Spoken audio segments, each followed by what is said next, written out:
বাবু, তুই 15টা বছরের একটা মেয়েকে কিভাবে বিয়ে করতে পারলি? মেয়েটা তোর থেকে 10 বছরের ছোট। একজন ডাক্তার হয়ে এটা কিভাবে করলি তুই বাবা? তোর থেকে আমি এটা কখনো আশা করি নাই। আমি তোকে বিয়ের কথা বললেই তো না করতি, আর এখন? আহানাফ সারিয়ার মায়ের কান্না দেখে বিরক্ত হচ্ছে। কানের কাছে ঘ্যান ঘ্যান করে সেই 30 মিনিট থেকে কান্না করতেছে। কেউ একটা বার শোনার চেষ্টা করলো না কেন এইভাবে বিয়েটা করলো সে। ইচ্ছা করে কি কেউ 10 বছরের ছোট মেয়েকে বিয়ে করে?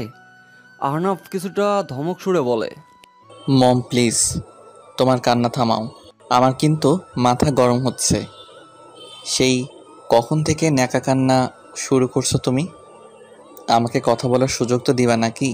আমার কান্না তোর কাছে ন্যাকা মনে হচ্ছে বাবু? বিয়ে করতে না করতে মায়ের সাথে এমন ব্যবহার করছিস তুই। দুদিন পর তো আমাকে লাথি মেরে বের করবি বাড়ি থেকে। মম, এসব কি বলছো? পাগল হয়ে গেছো নাকি? আমাকে কথা বলার সুযোগ দাও প্লিজ। বাবাই যদি আসে তাহলে কিন্তু অঘটন ঘটবে। অঘটন ঘটার আগে এইসব মনে হয়নি? একজন ডক্টর হয়ে কিভাবে তুই তোর হাঁটুর বয়সের একটা মেয়েকে বিয়ে করলি? আমার সম্মানের কথা একটা বারও ভাবলি না? বের হয়ে যা আমার বাড়ি থেকে। আর একটা মুহূর্তের জন্য তোর মুখ দেখতে চাই না আমি। অয়ন খান গ্রামের স্বনামধন্য একজন ব্যক্তি। এই গ্রামে তার নাম ডাক ভালোই আছে। একজন চেয়ারম্যান তিনি। যেখানে বাল্যবিবাহ তিনি বদ্ধ করতেছেন, সেখানে নিজের বড় ছেলে এমন কাহিনী করলো, তার মান সম্মান থাকবে কই থেকে? আহনাফের গালে পরপর 2-3টা চর বসিয়ে দেয়। আহনাফ তাল সামলাতে না পেরে কিছুটা দূরে গিয়ে ছিটকে পড়ে। পাশে ভয়ে জড়সড় হয়ে দাঁড়িয়ে আছে রুমাইশা। অয়ন খান রাগে বসে মেয়েটাকে ধাক্কা দেয়। রুমাইশা পড়ে যেতে নিলেই কোনো রকম আহনাফ তাকে ধরে নেয়। তারপর বাবাইয়ের দিকে তাকিয়ে বলে, বাবাই, একটু বোঝার চেষ্টা করো। আমি অনেকটা ভেবেচিন্তেই সিদ্ধান্ত নিয়েছি। আমার কথা একটু শোনো দয়া করে। রাহুল আছে না? আমি তোর একটা কথাও শুনতে চাই না।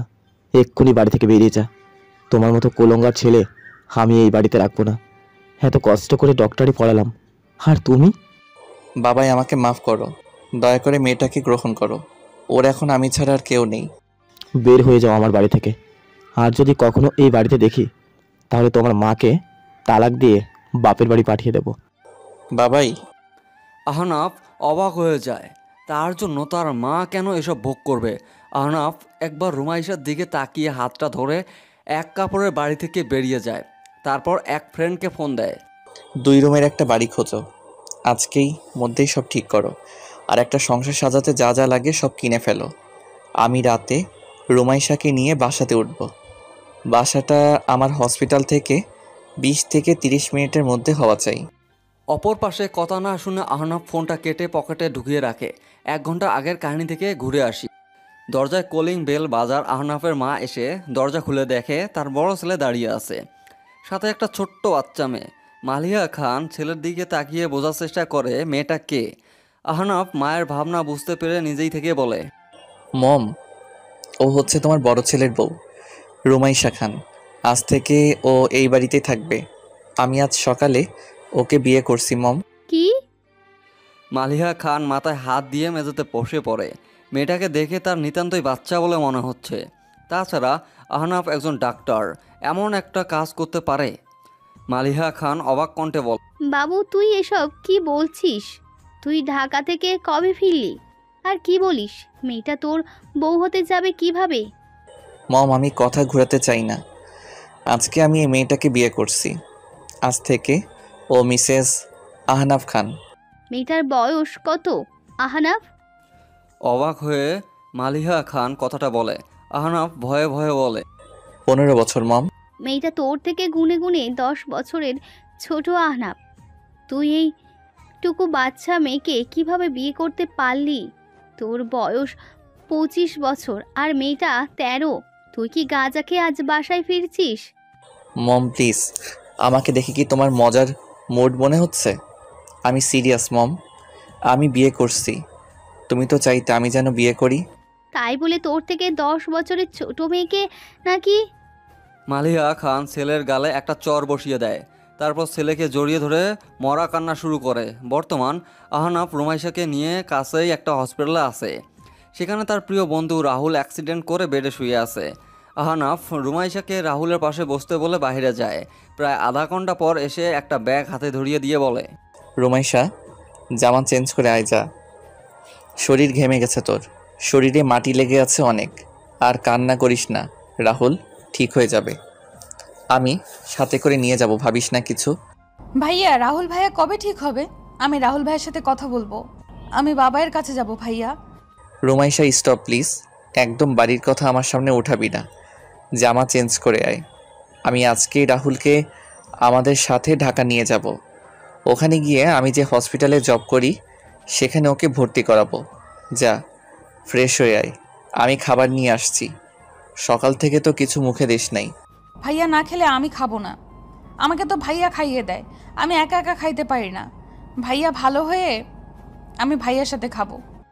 আহনাফ রাগে একটা ধমক দেয়। রুমাইশা কাঁদতে কাঁদতে ফ্রেশ হয়ে এসে রাহুলের হাতে ধরে পাশে বসে পড়ে। আহনাফ একটা প্লেট করে বিরিয়ানি এনে রুমাইশার মুখের সামনে এক লোকমা ধরে। রুমাইশা ছোট ছোট চোখ করে তাকিয়ে বলে, আমি খাবো না ভাইয়া। রাহুল ভাইয়া বলেছে অপরিচিত কারো হাতে না খেতে। তারা নাকি ভুলিয়ে ভালিয়ে নিয়ে যায় আর টাকা দিয়ে অন্যের কাছে বিক্রি করে। আমি কি অপরিচিত কেউ? আনহাফ অবাক হয়ে কথাটা বলে। রুমাইশা মাথা নাড়িয়ে বোঝায় না। আনহাফ বোঝায় রুমাইশা ইচ্ছা করে এমন করতেছে। এত বড় মেয়ে ওকে বিক্রি করতে যাবে কোন দুঃখে। আহনাফ হালকা ধমক দিয়ে বলে, তাহলে আমি তোকে বিক্রি করতে যাব কেন? তোকে কেউ কিনবে না, বুঝলি? ক্লাস 10-এ পড়িস, কিন্তু তোর ভাই তোকে মানুষ করতে পারলো না। চুপচাপ খেয়ে নে তো, জ্বালাস না আমাকে। ভাইয়া না বললে আমি খাবো না। তুমি পরিচিত, কিন্তু তোমার হাতে তো কখনো খাইনি, তাই একটা কথাও বলবে না, আচ্ছা? আনহাফ জোর করেও রুমাইশাকে খাওয়াতে পারে না। প্রায় 4 ঘন্টা পর রাহুলের জ্ঞান ফেরে। তখন সময় দুপুর 2টা। রুমাইশা ভাইয়ার সাথে কথা বলতে চায়, কিন্তু মুখে অক্সিজেন মাস্ক থাকায় কথা বলতে পারে না। আনহাফ ডাক্তারের সাথে কথা বলে সব ঠিকঠাক করে নেয়। তারপর রাহুলকে বলে, তোর পিচ্চিকে একটু বল আমার হাতে যেন খাবার খায়। সকাল থেকে না খেয়ে আছে। আমি নাকি কিডন্যাপ করে ওকে বিক্রি করব, সেজন্য আমার হাতে খাবার খাইনি। রাহুল ওই অবস্থা হালকায় হাসে। রুমাইশা বলে হলেও দুষ্টুমি বেশি করে, আর সে তো খাবে না অন্যের হাতে, সেজন্য নানান গল্প বানিয়ে নেয়। রুমাইশা ভাইয়ার হাতে ধরেই বলে, ভাইয়া, আমি কি আহনাফ ভাইয়ার হাতে খাবার খাবো? তোমাকে অসুস্থ অবস্থায় দেখে আমাকে আবার বিক্রি করবে না তো? হরে ভাই, তোর বোন এমন জ্ঞান শূন্যহীন কেন? এ তো কেউ কিনবে না, তাহলে ওকে কার কাছে বিক্রি করব? তুই ওরে বোঝা, নয়তো না খেয়ে শুটকি হয়ে যাবে। যতই হোক বউ আমার, ডাক্তারের বউ না খাওয়ার জন্য মরে যাবে, এটা তো হয় না। রাহুল ইশারায় আহনাফের হাতে খেতে বলে। রুমাইশা খাবার খেয়ে বসে থাকে। প্রায় কয় মিনিট পর 3জন ছেলেমেয়ে আসে। রাহুলকে ওরা অ্যাম্বুলেন্সে উঠিয়ে দেয়। রুমাইশাকে অ্যাম্বুলেন্সে না নেওয়ার জন্য চিল্লাচিল্লি করতে থাকে। আহনাফ পড়ে যায় বিপাকে। এই মেয়েকে এখন কিভাবে সে বুঝাবে? রুমাইশা, শান্ত হও। আমরা তোর ভাইয়ের কাছেই যাব। আর যারা তোর ভাইয়াকে নিয়ে গেল সবাই তোর ভাইয়ার বন্ধু ছিল। বড় হসপিটালে রাহুলকে ভর্তি করিয়ে দিব। আমি তোকে সাথে নিয়ে যাচ্ছি, চিন্তা করিস না। তুমি আমার ভাইকে মেরে ফেলবে না তো? তোমার বাবা যদি আমার ভাইকে খুন করে তাহলে? কিসব বলিস? বাবাই আমার উপর রেগে আছে, তোদের উপর না। ভয় নাই, আমি তোকে তোর ভাইয়ার কাছেই নিয়ে যাব। রুমাইশা এবার শান্ত হয়। কান্না করা বদ্ধ করে গাড়িতে ঘুমিয়ে পড়ে। প্রায় 6 ঘন্টা পর তারা ঢাকা এসে পৌঁছায়। রুমাইশাকে রাহুলের সাথে দেখা করিয়ে তারা নতুন বাসায় উঠে এসেছে। রুমাইশা মুখটা ছোট করে বলে, ভাইয়া, তুমি আমাকে এখানে আনলে কেন? আজ থেকে এখানেই থাকবি। রাহুল সুস্থ হলে ওকেও এখানে রাখবো, ওকে? রাত হয়ে গেছে, এখন ঘুমিয়ে পড়। সকালে তোকে রাহুলের কাছে দিয়ে আমি হসপিটালে যাব। কাজ আছে তো, তা করব। আমি কোথায় ঘুমাবো ভাইয়া? কেন আমার সাথে? আনহাব অবাক হয়ে কথাটা বলে। যদিও এখন তার সম্পর্ক চাহিদা নিয়ে ভাবতেছে না, কিন্তু বিয়ে যখন হয়েছে তখন তো অবহেলা করতে পারে না। রুমাইশা কাদু কাদু মুখে বলে, ভাইয়া বলেছে ছেলেদের সাথে এক বিছানায় না ঘুমাতে। আমি তোমার সাথে থাকবো না, আমি বাড়ি যাব। তুমি পচা লোক। হায় রে রাহুল, এ আমি কাকে বিয়ে করলাম ভাই? উফ, একা ঘুমাতে পারিস? আর এই, তুই কি ছোট বাচ্চা নাকি? বিয়ে সম্পর্কে তো সব বুঝিস, তাই না? বাট আমি তোমার কাছে থাকবো না। তাহলে ওই রুমে গিয়ে ঘুমাও, দরজা লাগিয়ে দেওয়ার দরকার নেই। ভয় পেলে আমাকে ডাক দিস, কেমন? আচ্ছা। রুমাইশা অন্য রুমে গিয়ে ঘুমিয়ে পড়ে। আনহাব কিছুক্ষণ ল্যাপটপ নিয়ে কাজ করে। রাত 11টার সময় ঘুমিয়ে যায়। রুমাইশা নতুন জায়গায় কখনো ঘুমাতে পারে না। এদিক সেদিন করে প্রায় 11:40-এর দিকে ঘুমিয়ে পড়ে। আহনাফ খান বাড়ির বড় ছেলে, ছোট বোন অনার্স প্রথম বর্ষে কেমিস্ট্রি নিয়ে পড়তেছে। মা মালিহা খান, বাবা অয়ন খান। চট্টগ্রামে একটা গ্রামে তাদের জন্মস্থান। বাবা একজন সুনামধন্য চেয়ারম্যান। দুবার থেকে লোকজন তাকে চেয়ারম্যান বানিয়ে রাখতেছে। মানুষ হিসেবে তিনি অনেক ভালো। মা প্রাইমারি শিক্ষক। আহনাফ 3 মাস আগে একজন ডাক্তার হিসেবে জয়েন করেছে। রুমাইশা চৌধুরী, বড় ভাই রাহুল চৌধুরী। বাকিটা গল্পে আস্তে আস্তে জানিয়ে দেওয়া হবে। আজ সকালে এক দুর্ঘটনায় রাহুল অ্যাক্সিডেন্ট করে বসে। তারপর থেকেই যত অঘটন ঘটলো। খুব ভোরে রুমাইশা ঘুম থেকে ওঠে। সকালে ঘুম থেকে উঠে অভ্যাস রাহুল নিজেই করাইছে। সকালে উঠে নামাজ পড়া এটা রাহুলের রুলস ছিল। ভাইয়া, আহনাফ ভাইয়া ওঠো, আহনাফ ভাইয়া ওঠো, আমি ভাইয়ের কাছে যাব। এত সকালে কেউ ডাকে নাকি? যা তো ঘুমাতে দে। রাজ, আমাকে বিরক্ত করিস না। রাতে ঘুম হয়নি আমার। ভাইয়া, আমি রাজ না তো, আমি রুমাইসা। আনহাফ লাফিয়ে ওঠে ঘুম থেকে। সে তো ভুলেই গিয়েছিল সে এখন বিবাহিত। রাজ তার রুমমেট ছিল। 3 মাস তারা একসাথে থাকছে। কিন্তু রুমাইশা তাকে এত সকালে ডাক দেয় কেন সেটা বুঝে উঠতে পারে না। ঘুম ঘুম কণ্ঠে বলে, কি হয়েছে? এত সকালে ডাকলি কেন? মাত্র তো 5:20 বাজে। গিয়ে ঘুমা। এত সকালে তোকে উঠতে হবে না। আমি নামাজ পড়লাম, তুমি নামাজ পড়ো না ভাইয়া? কি? Oh no, sorry. আজকে আমার তো ঘুম থেকে উঠতে দেরি হয়ে গেল। শিট, জামাতের সাথে নামাজ পড়া লাগতো। তুই গিয়ে ঘুমা, আমি পড়ে নিয়ে যাচ্ছি তোকে। সকাল 8টা। আজকে বাহির থেকে খাবার এনে দুজনে মিলে খেয়ে নেয়। তারপর রুমাইশাকে সাথে নিয়ে হসপিটালে যায়। আনহাফ রুমাইশাকে রাহুলের কাছে রেখে নিজের কাজে যায়। রাহুল এখন ঠিকমতো কথা বলতে পারতেছে। আনহাফ চলে গেলে রাহুল রুমাইশাকে বলে, রুমাইশা, তুমি তো বাচ্চা মেয়ে না, তাহলে তুই আনহাফের সাথে এমন ব্যবহার করছিস কেন? তুই নাকি নিজের হাতে তুলে খাস না, আবার তোকে বিক্রি করবে এসব কি? হ্যাঁ, আর তোদের বিয়ে হলো হঠাৎ কিভাবে? কি আমি অ্যাক্সিডেন্ট করলাম আর এত কিছু ঘটে গেল কিভাবে? রুমাইশা ভয়ে ভয়ে রাহুলের থেকে দূরে সরে যায়। আসলে সে তো বাচ্চা না, কিন্তু বাচ্চামি কেন করতেছে সেটাই তো তার ভাইকে বলতে পারতেছে না। তাও হালকাভাবে বলে, না ভাইয়া, এমনি থেকে মজা করছিলাম। তুমি অসুস্থ, আমার ভালো লাগছে না, সেজন্য আহনাফ ভাইয়াকে একটু বিরক্ত করছিলাম। দেখছিলাম আহনাফ ভাইয়া আমাকে কিভাবে সামলায়। আচ্ছা সেটা বুঝলাম। তাই বলে তোকে বিক্রি করার কথা বলবি কেন? ও তো ভাবছে তুই পাগল হয়েছিস। কয় মাস পর এসএসসি দিবি, তোর মুখে এসব কথা মানায়? মানুষ বুদ্ধি প্রতিবন্ধী ভাববে। সরি ভাইয়া, আমি ইচ্ছে করে এমন করছি। আহনাফ ভাইয়ার তো জিএফ আছে, আমার এমন পাগলামি দেখলে নিশ্চয়ই ছেড়ে দিবে আমাকে। আর সেই জন্যই এমন করা। আহনাফ ভাইয়ার নাকি এইসব বাচ্চামি নাকি পছন্দ করে না, আমি সেটাই কাজে লাগিয়েছি। রাহুল চমকে ওঠে। রুমাইশা কিভাবে জানলো আহনাফের রিলেশনশিপের ব্যাপারে? আর একবার সে বুঝলো কেন আহনাফের সাথে এমন বাচ্চামি পাগলের মতো আচরণ করতেছে। রুমাইশা মোটেও বাচ্চা না। সে বিয়ে সম্পর্কে খুব ভালো করেই বোঝে। এসএসসি দিবে, এতে না বোঝার কি আছে? আর খাবার, সে তো মাসে একটাবার কারো হাতে খেতে পারে না, নিজেকেই তুলে খেতে হয়। রাহুল রুমাইশার দিকে তাকিয়ে ভুরু কুঁচকে বলে, আচ্ছা এটা নিয়ে পরে কথা বলছি। কিডন্যাপ করবে এটা বুঝলাম, কিন্তু ভাত তুলে খাওয়ার ব্যাপারটা? তুই তো আমাকে বলেছিলি আহনাফ ভাইয়া নাকি কখনো কাউকে উঠিয়ে খাওয়াবে না। আমার সাথে চ্যালেঞ্জ করেছিলি, আর সেটার সুযোগ পেয়ে কাজে লাগিয়েছি। এখন বাজি অনুযায়ী আমাকে 10,000 টাকা দে। হায় রে কপাল, এখানে তোর ভাই মরতেছে আর তুই পাগলের মতো আনহাপের সাথে মজা করতেছিস। তোরে যে 2টা চর বসিয়ে দেয়নি এটাই অনেক ভালো। এখন এটা বল, হঠাৎ বিয়ে কিভাবে হলো? আর মা বাবা কোথায়? রাহুল সকালে একটা ফোন পেয়ে বাসা থেকে বের হয়ে যায়। তখন ভোর 5টা। প্রায় 1 ঘন্টা পর খবর আসে রাহুল অ্যাক্সিডেন্ট করেছে। আর তখনই বাসায় শুরু হয়ে যায় তুলকালাম। রাহুলের মা রুমাইশাকে ঘুম থেকে টেনে তুলে চিল্লিয়ে বলে, তোর ভাইটা তো মরছে, তুই মরতে পারিস না? এই বাড়িতে পড়ে থাকতে তোদের লজ্জা করে না? তোরা 2 ভাই বোন এমন নির্লজ্জ কেন? যা, আজকে তোকে বিয়ে দিয়ে আমি বিদায় করব। এই যে শাড়ি, রেডি হয়ে নে। মানে? রুমাইশা জোরে চিল্লিয়ে ওঠে, তার ভাইয়া মারা গেছে। রুমাইশা বিছানা থেকে উঠে ভাইয়ার খোঁজে দৌড়ে দিবে, তখন তার কাজিন বোনরা এসে টেনে ধরে ওকে। রাহুলের মা রুমাইশাকে ঝাড়ি মেরে বলে, এখান থেকে 1 পা নড়বি না, তাড়াতাড়ি রেডি হ, নয়তো ভাইয়ের লাশটাও দেখতে পাবি না।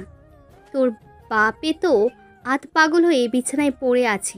এখন তোকে এই বাড়ি থেকে বিদায় করলে বাঁচি, সব টাকা পয়সা আমি তোদের ভোগ করতে দিব না। মা, আমি ভাইয়ার কাছে যাব, আমি বিয়ে করব না। আমাকে যেতে দাও প্লিজ। মা, আমাকে যেতে দাও। ভাইয়া, আমি তোমার কাছে যাব। কই তুমি? আমাকে নিয়ে যাও। রুমাইশা মুখে হাত দিয়ে কেঁদে যাচ্ছে, কিন্তু তার কথা কেউ শোনাচ্ছে না। এদিকে রাহুলের জ্ঞান হারার আগে আধো আধো সুরে আনহাফকে বলে, আনহাফ, তুই আমার বোনকে নিয়ে আয়। আমি মরে গেলে ওকে বাঁচাতে দিবে না, ওকে জীবিত অবস্থায় বাঁচতে দিবে না, শান্তিতে ওকে থাকতে দিবে না। আনহাফ। রাহুল কি বলিস এসব? তোর কিছু হবে না, আমি তো আছি। রাহুল কথা বল। রাহুল আনহাফের কোলে ঢলে পড়ে। আনহাফ রাহুলকে হসপিটালে ভর্তি করায় দিয়ে রুমাইশাদের বাসায় যায়। গিয়ে দেখে রুমাইশাকে কেউ বউ সাজিয়ে বিয়ে পড়ার কাজ শুরু করতে যাচ্ছে। রুমাইশা আগে থেকেই আনহাফকে চিনত, সেজন্য দৌড়ে এসে আনহাফের বুকে ঝাঁপিয়ে পড়ে, কাঁদতে কাঁদতে বলে, আহনাফ ভাইয়া, আমি রাহুল ভাইয়ের কাছে যাব। মা বলেছে রাহুল ভাইয়া নাকি মারা গেছে, আমাকে ভাইয়ার কাছে নিয়ে যাও প্লিজ। রুমাইশা, কান্না বন্ধ কর। রাহুল ঠিক আছে, চিন্তা করিস না। ছোটোখাটো একটা অ্যাক্সিডেন্ট করছে ও। আর এসব কি? তোর ভাইয়া হসপিটালে ভর্তি, আর এখানে তুই বিয়ে করতে বসছিস?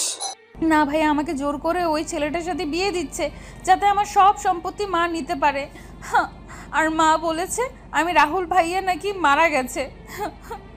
আমাকে আমাকে ভাইয়ের কাছে নিয়ে যাও প্লিজ। এখানে এসব কি হচ্ছে? লজ্জা করে না 15 বছরের একটা মেয়েকে বিয়ে দিতে? আপনাদের তো টাকা পয়সার অভাব নাই, তাহলে এখানে কোনো বিয়ে হবে না, সবাই চলে যান। এই ছেলে, তোমার সাহস হয় কি করে আমার বাড়িতে এসে আমার সামনে আমার মেয়েকে নিয়ে কথা বলছো? বেরিয়ে যাও। আমার মেয়ে আমি যে কোনো জায়গায় বিয়ে দিতে পারি। এখন এই বাড়ি থেকে বেরিয়ে যাও। আনহাফ চিৎকার দিয়ে ওঠে। রাহুলের মা পারভিন চৌধুরী চোখ মুখ শক্ত করে তার ছেলের দিকে তাকায়, বোঝাতে চাচ্ছে এক্ষুনি এই ছেলেটাকে বাড়ি থেকে যেন লাথি মেরে বের করে। আনহাফ হালকা চিৎকার দিয়ে বলে, মা? কিসের মা? সৎ মা আপনি ওদের, সেজন্য তো এইটুকু মেয়েকে বিয়ে দেওয়ার জন্য উঠে পড়ে লাগছেন। রোমাইশা, চল এখান থেকে, এই বাড়িতে থাকতে হবে না তোর। এই ছেলে, তোমার সাহস দেখে তো বাঁচি না। যদি রাহুলের মতো মরতে না চাও তাহলে রুমাইশাকে রেখে এখান থেকে কেটে পড়ো। ও, এবার বুঝলাম। আপনি এসব প্ল্যান করে রাহুলকে খুন করার চেষ্টা করছেন, কিন্তু আল্লাহর রহমতে রাহুল বেঁচে আছে। সামলে কথা বলো। আর রুমাইশায়ে তোর নাগর নাকি? সেই জন্য তোর হয়ে এত সাফাই করতে আসছে। এই বাড়ি থেকে বিয়ের আগে এক পাও নড়াতে পারবি না। আজকেই তোকে বিয়ে দিব, আর তারপর সারা জীবনের জন্য এই বাড়ি থেকে বিদায় করব। ওকে, তাহলে তাই হবে। কাজী সাহেব বিয়ে পড়ান, কিন্তু বিয়েটা ওই ছেলের সাথে না, আমার সাথে হবে। 5 মিনিটের মধ্যে 4-5 জন ছেলে আসে। সবাই তারা ভয় দেখিয়ে আনহাফ আর রুমাইশার বিয়ে করিয়ে দেয়। আনহাফ পারভিন চৌধুরীর সামনে দাঁড়িয়ে রাগী কণ্ঠে বলে, এবার তো যেতে পারি, তবে মনে রাখবেন এই বাড়িতে আবার যেদিন পা রাখবো সেদিন আপনার এই বাড়িতে থাকার শেষ দিন হবে। এই তোরা রুমাইশার রুম থেকে ওর বই খাতা যা আছে সব নিয়ে আয়। রুমাইশা, আমার সাথে চলো। রুমাইশা মাথার উপর দিয়ে যেন সব কিছুই গেল। আনহাফ রুমাইশাকে নিয়ে প্রথমে হসপিটালে যায়, তারপর কিছু সিদ্ধান্ত নিয়ে বাসায় যায়। কিন্তু তারপর যা হয় আর কি ঝামেলা। তারপর আর এসবের মানে কি? আমাকে তাহলে ইচ্ছা করে খুন করতে চাইছে? ভাগ্যের জোরে বেঁচে গেছি। বাট তুই তো চাইলে বিয়েটা না করতে এমনি বাসা থেকে বেরিয়ে আসতে পারতিস, বিয়ে করলি কেন? রাহুলের কথায় রুমাইশা রাগী চোখে তাকায়। সে সব বলবে নাকি? তার তো কিছু গোপন রাখার দরকার নাই। এসব বাদ দিয়ে রুমাইশাকে বলে, এসব বাদ দে ভাইয়া, এখন এটা বল তুই হঠাৎ অ্যাক্সিডেন্ট করলি কিভাবে? আর এত ভোরে কোথায় ছিলিস? আহনাফ ভাইয়া বা এত তাড়াতাড়ি কিভাবে চট্টগ্রাম গিয়েছিল? ও হ্যাঁ, আমাকে ফোন দিয়ে বলা হয় আনহাফ নাকি অ্যাক্সিডেন্ট করেছে। তখন আনহাফের কাছে ফোন করেছিলাম, ওর ফোন অফ ছিল। সেই জন্য সকাল সকাল আমি বাসা থেকে বেরিয়ে আসি। বাট 20 মিনিট রাস্তা না আসতে একটা ট্রাক এসে জোরে ধাক্কা দেয়। ও, আর আহনাফ ভাইয়ের থেকে শুনিস নাই ও এত সকালে এখানে কি করছিল? বাকিটা আমি বলি। পিছন থেকে আনহাফ বলে ওঠে। রাহুলের মাথা নাড়িয়ে বোঝায় বলে। আনহাফ বলতে থাকে, আমাকে রাতে ফোন দিয়ে বলা হয়েছে রাহুল অ্যাক্সিডেন্ট করছে। আমি বোকার মতো রাহুলদের ফোনে ফোন না দিয়ে ঢাকা থেকে তাড়াতাড়ি চট্টগ্রাম চলে আসি। আর পৌঁছানোর 5 মিনিটের মাথায় আবার একটা নাম্বার থেকে খবর আসে রাহুল অ্যাক্সিডেন্ট করে পড়ে আছে। তখন গিয়ে রাহুল তোকে আমি হসপিটালে ভর্তি করাই। তবে হ্যাঁ, মাঝখানে আমার ফোনটা চাপ লেগে অফ হয়ে গেছিল। আচ্ছা বুঝলাম। তার মানে ইচ্ছা করে কেউ মারার প্ল্যান করেছিল। কেউ আবার কি? আমার মা বাবা ছাড়া কে হবে? সেটা না হয় হলো, বাট আমাকে 6-7 ঘন্টা আগে তোর অ্যাক্সিডেন্টের খবর কে দিছিল? আমার মনে হয় ভাইয়াকে কেউ বাঁচাতে চায়, সেই জন্য তোমাকে জানিয়ে দিছে কেউ ভাইয়া, কারণ তুমি একমাত্র যে রাহুল ভাইয়াকে ভালোবাসে। আর তুমি পাগলের মতো ভাইয়ার ফোনে ফোন না করেই চলে আসছো। ফোন করলে ভাইয়ার অ্যাক্সিডেন্ট হতো না। জানি না, কিছু মাথায় ঢোকে না।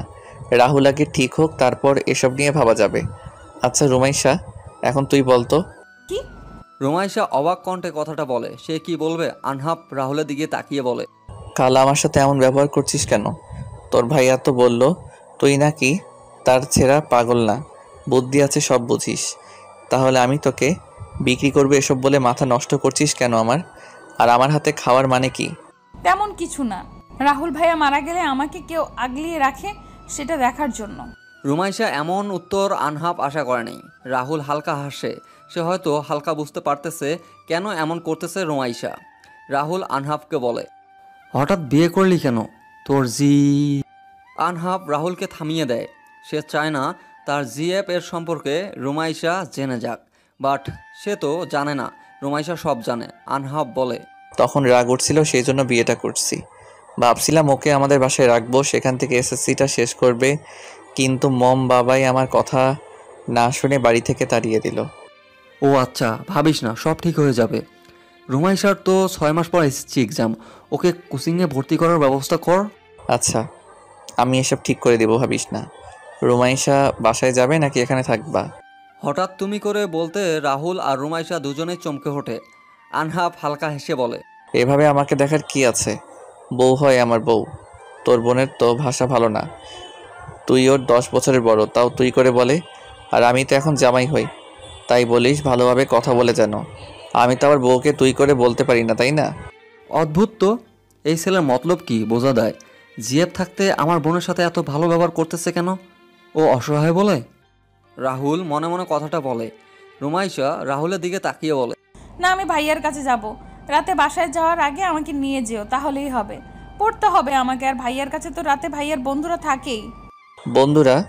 তোমার হবু ভাবি থাকে বুঝলে। তোমার ভাই তলে তলে টেম্পো চালায়। হ্যাঁ? আনহাব হালকা হেসে রুম থেকে বেরিয়ে যায়। রুমাইশা জানতো তার ভাইয়ের জিএফ আছে, কিন্তু দেখে নাই কখনো। আজ শুনে তার দেখার আগ্রহ জেগে ওঠে। রাহুল রুমাইশাকে বলে, তুই কি কোনোভাবে আনহাবকে ভালোবাসিস? তোমার বন্ধু অন্য কাউকে ভালোবাসে ভাইয়া, সেটাই তো যথেষ্ট, তাই না? আমি ঘুমাবো, সরে যাও। লে, সবাই এমন কথা ঘুরিয়ে নেয় কেন? রুমাইশা রাহুলের কথায় পাত্তা না দিয়ে বেডের একপাশে ঘুমিয়ে পড়ে। প্রায় 2 ঘন্টা পর তার ঘুম ভেঙে যায়। রুমে কারো কথা শুনতে পেয়ে তাকিয়ে দেখে রাহুল ভাইয়ার বন্ধুরা আসছে। তাদের সাথে রাহুলের গল্প করতেছে। রুমাইশা উঠে বসে পড়ে। তারপর রাহুল সবার সাথে তার পরিচয় করিয়ে দেয়। রাত 8টার সময় আনহাব এসে রুমাইশাকে বাসায় নিয়ে যায়। বাসায় এসে আনহাব নিজে রান্না করে। তারপর যখন ঘুমাতে যাবে তখন আনহাব বলে, আজ থেকে আমার রুমে ঘুমাবে তুমি। কাল তো ন্যাকামি করছো, আজ এসব বাদ দিয়ে আমার রুমে যাও। রাহুল আসার পর ও পাশের রুমে থাকবে। রুমাইশা আনহাফের দিকে তাকিয়ে কিছুটা ঝাঁঝালো কণ্ঠে বলে, না, আমি থাকবো না। আমাদের বিয়েটা স্বাভাবিক বিয়ের মতো না। তাছাড়া আমার পড়াশোনা আছে, একদম বিরক্ত করবা না আমাকে। আমি এখন পড়তে বসবো। মিসেস, তুমি যা ভাবছো সেটা হবে না, সমস্যা নাই। তবে তুমি চাইলে তোমার ভাবনা সত্যি করতে পারি। কি রাজি আছো নাকি? আনহাব রুমাইশার কানে কানে কথাটা বলে। রুমাইশার শরীর যেন শিশির হয়ে ওঠে। কি নির্লজ্জ কথাবার্তা বলে ছেলেটা। রুমাইশা দাঁতে দাঁত চেপে বলে, এত অসভ্য কেন ভাইয়া? আমি তোমার কাছে ছোট সুন্দর করে কথা বললাম। বড়দের থেকে কিন্তু ছোটরা শিক্ষা নেয়। তুমি যদি এমন খারাপ কথা বলো, তাহলে ছোটরা কি শিখবে বলো? হ্যাঁ, ওরে এত জ্ঞান দিতে হবে না। তোমার উপর সম্পূর্ণ অধিকার আছে আমার, কিন্তু আমি সেটা এখন চাচ্ছি না। তবে আমার সাথে একই বেডে থাকবা তুমি, ওকে? যাও, আমার রুমে বই আছে, পড়তে বসো। মানুষকে বিশ্বাস করতে নাই। জিএফ থাকতেও আমার সাথে এত ভালো ব্যবহার করার মানে কি? আনাফ ভাইয়ার মনে যে কি চলছে কে জানে। তো কী ভাবিস? হ্যাঁ, যা পড়তে বস, আমি পড়া ধরবো। বেশি সময় নাই, ফাঁকিবাজ হলে চলবে না। চুপ, অসভ্য বেয়াদব। একবার তুমি আবার একবার তুই বলো কেন? হ্যাঁ, আমিও কিন্তু তুই করে বলবো। আচমকে এমন ঝাড়ি খেয়ে আনহাব থতমত খেয়ে যায়। এইটুকু বাচ্চা মেয়ে ওকে ঝাড়ি মারতেছে। আনহাব রুমাইশার দিকে এগিয়ে যেতে থাকে। রুমাইশা ভয়ে চোখ মুখ শক্ত করে বলে, দেখো ভাইয়া, আমি কিন্তু একটা বাচ্চা মেয়ে। আমি আপনার বাচ্চার বয়সের। আমার কাছে আসবেন না প্লিজ। Maisha, stop please. সব কিছুর একটা সীমা থাকা উচিত। এমন পাগলদের মতো ব্যবহার করিস কেন? আমি তোর জামাই হই, আর তুই নিজেকে আমার বাচ্চার বয়সের ভাবছিস? তা তুই তো আমার বউ, কয়টা বাচ্চা জন্ম দিলি? আনহাপ রুমাইশার গালে একটা চর বসিয়ে দেয়, তারপর রাগী সুরে কথাটা বলে। রুমাইশা গালে হাত দিয়ে কাঁদু কাঁদু মুখ করে বলে, ভাইয়া আর এইসব বলবো না, প্লিজ তবু আমাকে চট দিও না, আমার ব্যথা করছে। আমাকে কেউ চট দেয় না কখনো। আর একটা খা। আমি তোর কোন জন্মের ভাই হই? জামাইকে ভাই বলতে লজ্জা করে না? এসএসসি দিবি তাও বুঝিস না কোথায় কিভাবে কথা বলতে হয়? ভাইয়া আনহাপ আবার একটা চর বসিয়ে দেয়। এবার রুমাইশা নিজে ঠিক রাখতে পারে না, ফুপিয়ে কেঁদে ওঠে, কান্না করতে করতে হিসকি উঠে যায়। আনহাপ নিজে শান্ত করে রুমাইশাকে বেডে বসিয়ে দেয়, তারপর বুকের সাথে শক্ত করে জড়িয়ে নিয়ে বিড়বিড় করে বলে, কিভাবে বোঝাবো রুমাইসা? বিয়ে মানুষের একবারই হয়, সেটা তো বুঝতে চাচ্ছ না। আমি সম্পর্কটা ঠিক করতে চাচ্ছি তাড়াতাড়ি। আমার জিএফ আছে, বিয়ের পর জিএফ থাকলে সেটা পরকীয়া হয়ে যায়। তুমি বিয়ের সম্পর্কে বোঝো, তবু কেন এমন বাচ্চামি করছো? আমাকে মারছো? মা শুধু আমাকে ভালোবাসে না, সেই জন্য মারতো। তুমিও আমাকে ভালোবাসো না, কেউ আমাকে ভালোবাসে না। আমি বাসায় যাব। রাগ উঠছিল। আচ্ছা, আমাকে এটা বলো তো, তুমি কি কাউকে ভালোবাসো? রুমাইশা আনহাফের টি শার্টে নাক মুছে কথাটা বলে। আনহাফ চোখ মুখ কুঁচকে বলে, এই মেয়েটা এইমাত্র কি করলো? সেটাই ভাবতেই যেন তার গা গুলিয়ে আসতেছে, কিন্তু কিছু বলল না। এমনি থেকে মেয়েটা কান্না করতেছে। শুনতে যাচ্ছি, বলো, কাউকে ভালোবাসো নাকি? একটা মেয়ে স্বামীর ভালোবাসা পাওয়ার জন্য ছটফট করে, আর আমি নিজে তোমাকে সম্পর্কটা স্বাভাবিক করার কথা বলছি। এমন দূরে থাকতে চাচ্ছ কেন? কারো দয়া চাচ্ছি না, সেজন্য। তুমি যেদিন আমাকে ভালোবেসে চাইবা সেই দিন তোমার কাছে আসবো, প্রমিস। মানে? আমি ঘুমাবো। ঘুমাও।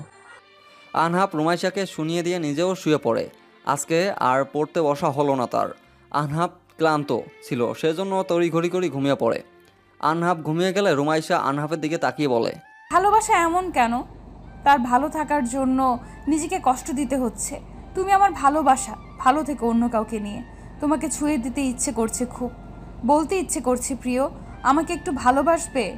আমি যে তোমার ভালোবাসার কাঙাল। রুমাইশা উঠে পড়তে বসে। প্রায় 2 ঘন্টা পরে আনহাপের পাশে এসে শুয়ে পড়ে। ভোরে আজানের ধ্বনি কানে আসতে ঘুম ভেঙে যায় আনহাপের। রুমাইশার দিকে তাকিয়ে দেখে মেয়েটা একদম গুটিসুটি মেরে শুয়ে আছে বেডের মাঝখানে।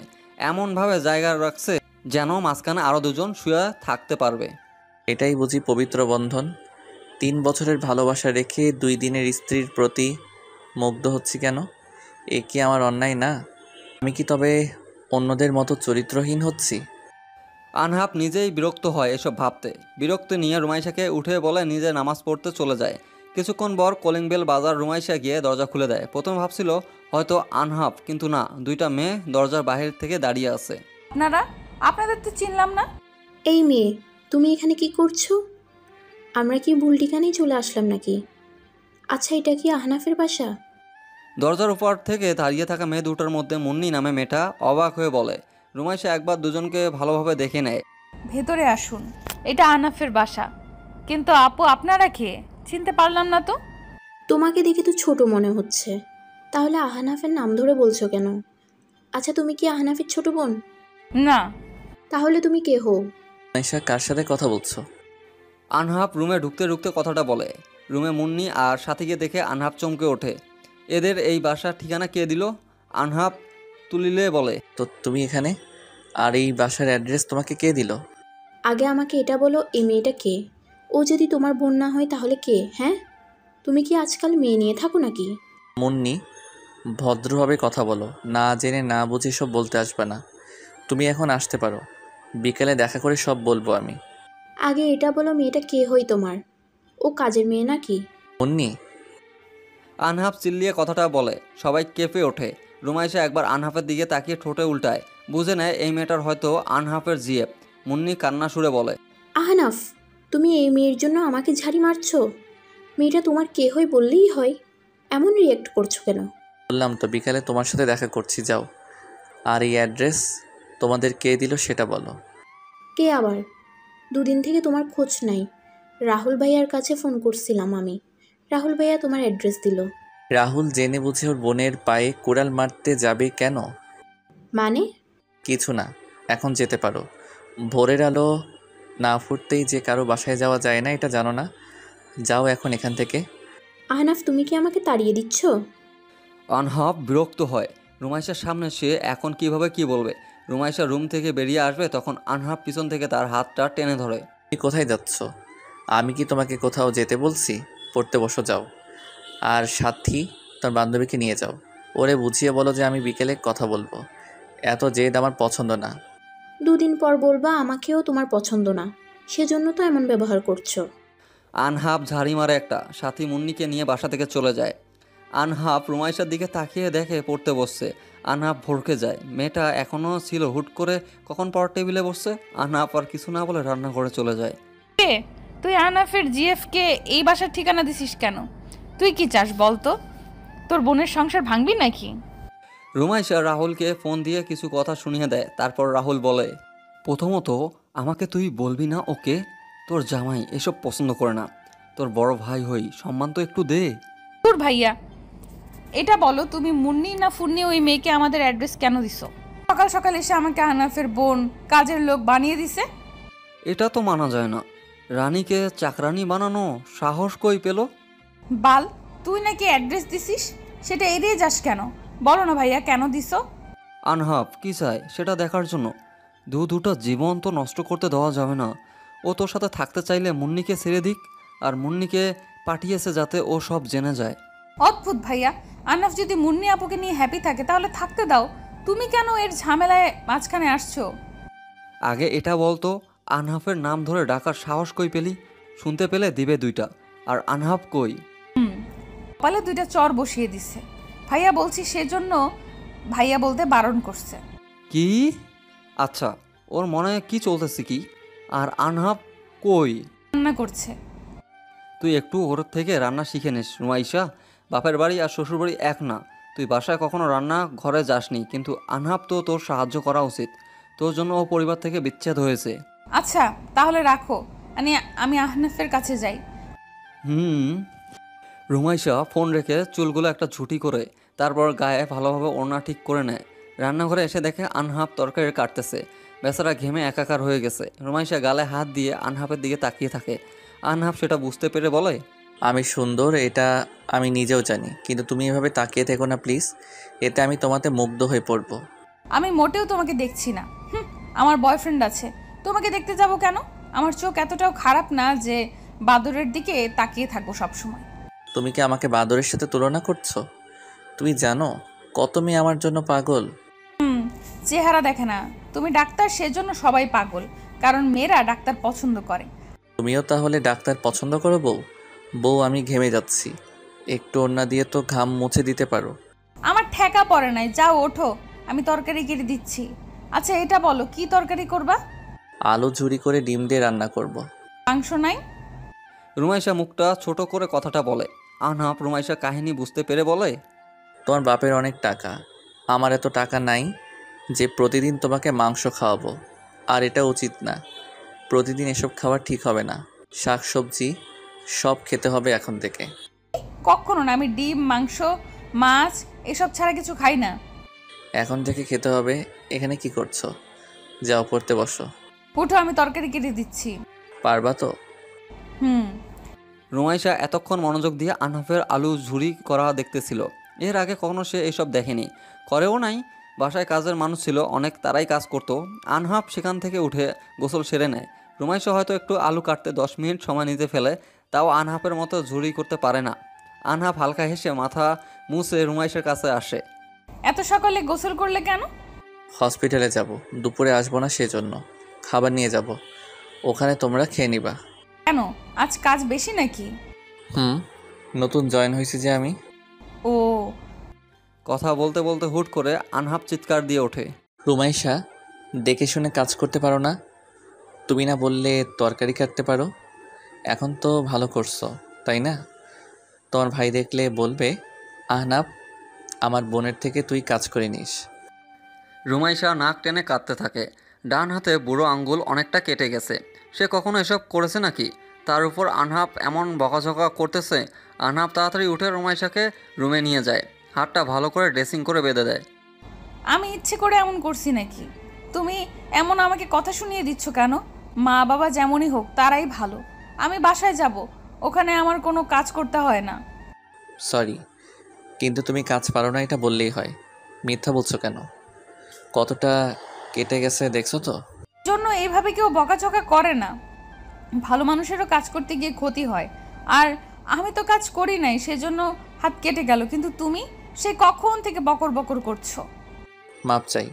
আসলে মেয়ে মানুষ মানেই প্যাচাল শুরু, একটা কথা টেনে টেনে বড় করে দেয়। আরে এটাকে কেয়ারিং বলে গাধি, বুঝতে শেখো। কেয়ারিং বুঝি এইরকম বলে বলে হয়? জানতাম না, সরি। মাপ চাই বোন, বসে থাকো, আমি রান্না করে মুখে তুলে দিব। নিজ হাতে আর খেতেও হবে না, কেমন? আনহাব রান্না করার জন্য যায়, রান্নাঘরে যায়। রুমাইশা বিছানায় চোখ বদ্ধ করে শুয়েছিল। হুট করে বুঝতে পারে কোমরে কেউ নখ দিয়ে চাপ দিচ্ছে। তাড়াতাড়ি চোখ খুলে দেখে আনহাব কোমরে হাত দিয়ে তার দিকে এক দৃষ্টিতে তাকিয়ে আছে। রুমাইশা ভয়ে ঢোক গিলে তুতলিয়ে বলে, আহনাফ, কি করছো? এভাবে তাকিয়ে আছো কেন? প্লিজ সরো, আমার অসহ্য লাগছে, প্লিজ সরো। হুশ, চুপ। তুমি যখন আমার সামনে থাকো তখন এক অন্যরকম মাদকতা গ্রাস করে, তোমাকে ছুঁয়ে দিতে ইচ্ছে করে খুব। কি কি সব বলছো এসব? তুমি পাগল হয়ে গেছো নাকি? হাত সরাও আমার পেট থেকে, আমি কিন্তু চিল্লাতে শুরু করব। তুমি আমার ওয়াইফ, তোমার উপর আমার সম্পূর্ণ অধিকার আছে, তাই চিৎকার দিয়েও কোনো লাভ হবে না। আনহাব কোমর থেকে হাত সরিয়ে রুমাইশার পাশে সিট হয়ে শুয়ে পড়ে। তারপর আনহাব রুমাইশার কপালে একটা কিস করে ঠোঁটের দিকে তাকিয়ে যায়। ঠোঁটে হালকা স্পর্শ পেতেই রুমাইশা চোখ বদ্ধ করে চিল্লিয়ে ওঠে। কিছুক্ষণ পর চোখ খোলে, কারো অস্তিত্ব নাই। বুঝতে পেরে ভরকে যায়, দেখে আনহাব হাত মুছতে মুছতে তার দিকে এগিয়ে আসতেছে। কি হয়েছে, এভাবে চিৎকার দিলে কেন? এই সময়ের মধ্যে ঘুমিয়ে স্বপ্ন দেখছো? তুমি আমার কাছে আসছিলা তাই না? আমার পেটে হাত দিছো, আমার ঠোঁট। কি? তোমার ঠোঁটে কি হয়েছে শুনি? দেখি দেখি, ঠোঁট কাটছো নাকি? রুমাইশা হাত দিয়ে নিজের ঠোঁট চেপে ধরে। সে কি তাহলে এতক্ষণ স্বপ্ন দেখছে? কিন্তু কেমনে, সে তো ঘুমায়নি। তাছাড়া আনহাবকে দেখে মনে হচ্ছে কিছু হয়নি এখানে। তুমি কখন রুমে আসছো ভাইয়া? চুপ, আবার ভাইয়া বলো কেন? জামাইকে ভাইয়া বলতে নেই জানো না? আর আমি মাত্র রুমে আসছি, চলো খাবা। আনহাব একবার রুমাইশার দিকে তাকায়, পেট থেকে গেঞ্জিটা উঠে গেছে। আনহাব ঠোঁট বাঁকিয়ে হালকা হেসে দেয়। তারপর রুমাইশাকে নিয়ে খাওয়া দাওয়া করে হসপিটালে যায়। আনহাব রাহুলের সাথে দেখা করে নিজে কাজে চলে যায়। রাহুল রুমাইশার হাতের দিকে তাকিয়ে অবাক হয়ে কণ্ঠে বলে, হাতে কি হয়েছে? এভাবে ব্যান্ডেজ করা কেন? কেন আবার? তোমার কথা শুনে তো আহনাফকে হেল্প করতে গেছিলাম, সাথে এখন ফ্রি হাত কাটছে আর ফ্রি কথা শুনিয়ে দিছে। ও, আমার ক্ষুধা লাগছে, খাইয়ে দে আগে। আর কাজ করার জন্য কি কাউকে রাখবি? না, তুমি ঠিক হলে আমি বাসায় যাব ভাইয়া। এখানে আহনাফ ভাইয়ের সাথে থাকবো না আমি। উনি আমার কত সিনিয়র, আমি তো 4-5 বছরের বড় কাউকে বিয়ে করতাম। কি বলিস? বিয়ে ছেলে খেলা না রুমাইশা, মেনে নে সব। আমি তো ভাবছি তুই আনহাবকে ভালোবাসিস, এখন দেখি সব উল্টো। ব্যাপার কি? কিছু না, আমি এই সম্পর্ক রাখবো না। তাছাড়া এখানে শাকসবজি খাওয়াবে তোমার বন্ধু, এইসব মুখে যাবে না আমার। সমস্যা নাই, আমি সুস্থ হই। তারপর বাড়ি থেকে কিভাবে সবাইকে তাড়িয়ে দিতে হয় তা জানা আছে। আমাদের অফিস সম্পূর্ণ তোর নামে, তুই চাইলে এখন সবাইকে বের করে দিতে পারিস। ড্যাড কিন্তু আমার নামে শুধু বাড়িটা করেছে, বাকিটা সব তোর নামে। আচ্ছা ভাইয়া, এটা বলো, আমাকে বিয়ে দেওয়ার কারণ কি ছিল? মা তো এত তাড়াতাড়ি বিয়ে দেওয়ার মানুষ না, যতই খারাপ হোক কখনো বিয়ের কথা বলে নাই। ছেলের নাম কি ছিল, চিনিস তাকে? হ্যাঁ, রকি।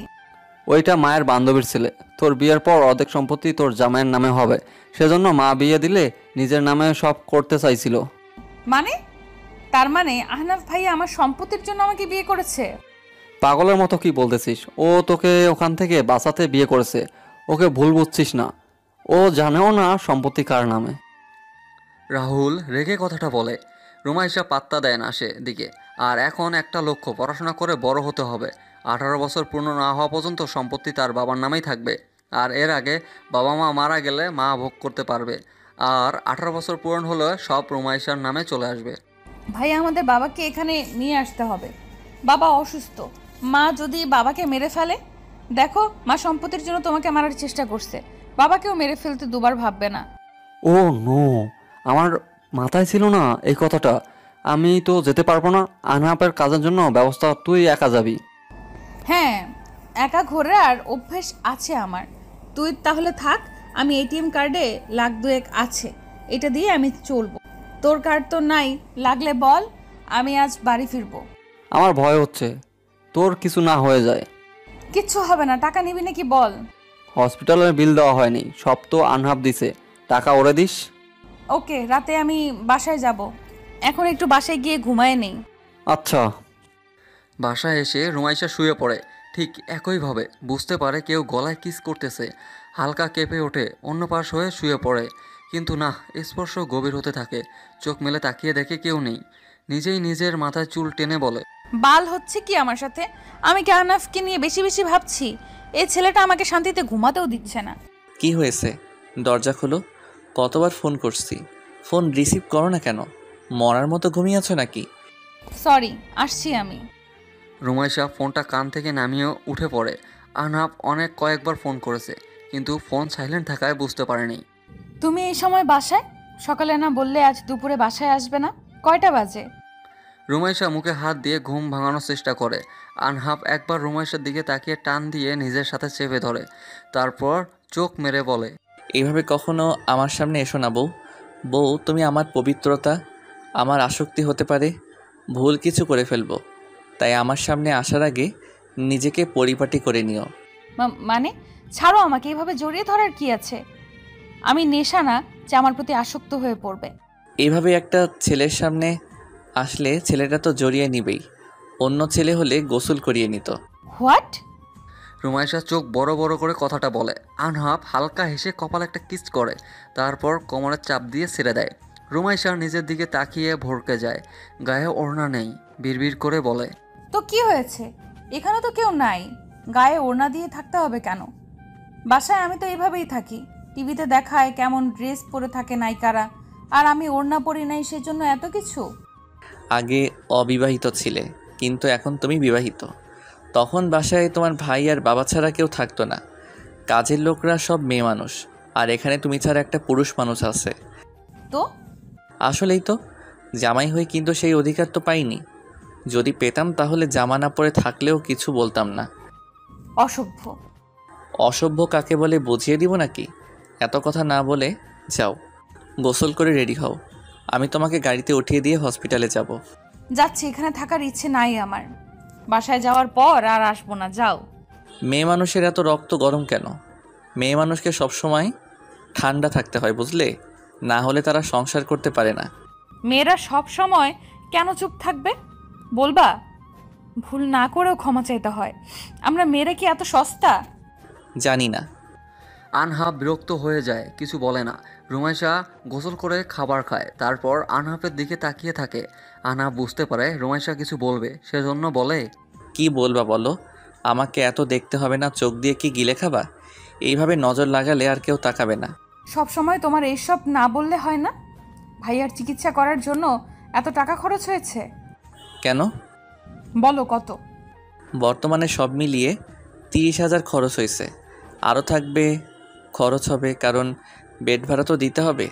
তাছাড়া ডাক্তার দেখছে, রক্ত দিতে হচ্ছে। রক্ত ফ্রি দেয় না কেউ। একটা প্যাক 1,500 টাকা নিচ্ছে। খুব তো বলছিলে ভাইয়া নাকি গুরুতর আঘাত পায়নি, এখন 15 দিনেও তো বেড থেকে উঠতে পারবে না। সব মিলিয়ে কত টাকা লাগতে পারে? 50,000-এর মতো লাগবে। 7 দিন পর বাসায় নিয়ে আসবো, ওকে? আচ্ছা। রুমাইশা রেডি হয়ে নেয়, বাইরে গিয়ে দাঁড়িয়ে থাকে। সেটা দেখে আনহাপ বলে, ট্রেনে যাবা নাকি বাসে? গাড়িতে যাব। এতখানি রাস্তা আমি বাস ট্রেন কিছু দিয়ে যেতে পারবো না। এই তো গাড়ি আসছে। ভাইয়ার খেয়াল রেখো, আসি আমি। সাবধানে, কিছুর প্রয়োজন হলে ফোন দিও, আর পৌঁছে জানিয়ে দিও। কি হয় না হয় সবটা জানিও। আনাফ, আমাকে একটা কিস করবা? রুমাইশা কথা শুনে আনহাপ কেসে ওঠে। মেয়েটা কি আবদার করতেছে ওর থেকে? মানে রুমাইশা কি ঠিক আছে? আনহাপ অবাক হয়ে বলে, কি বললে আবার বলো তো? বললাম আহনাফ, আমাকে একটা কিস করবা? কিস বোঝো না? চুমু দিবে কি একটা? কোথায়? আনহাপের এমন কথা রুমাইশা রেগে যায়। কোথায় সেটা বলতে হবে নাকি? রুমাইশা রেগে চিল্লিয়ে বলে, আমার মাথায়। আজব তো, কোথায় সেটা বলতে হবে না নাকি? নয়তো আমি আবার ঠোঁটেও দিতে। অসভ্য, আমি গেলাম, ভালো থেকো, বেঁচে থাকলে কথা হবে। রুমাইশা যেতে চাইলে আনহাব নিজের দিকে টেনে আনে, তারপর কানে ফিসফিস করে বলে, এত রাগ ভালো না বৌজান, হুট করে এমন একটা আবদার করে বসলে, সেজন্য আমি কিছুটা চমকে গেছি, বুঝলে? চলো, তোমার ভাবনা সত্যি হোক। প্রয়োজন নেই, এই নাও, এখানে 50,000 টাকা আছে, ভাইয়ের জন্য খরচ করছিলাম, সেটা দিয়ে দিলাম। আর টাকা লাগলে আমাকে বলিও, রাস্তায় মানুষ আছে, ছাড়ো আমাকে। আনহাব কপালে একটা কিস করে ছেড়ে দেয়।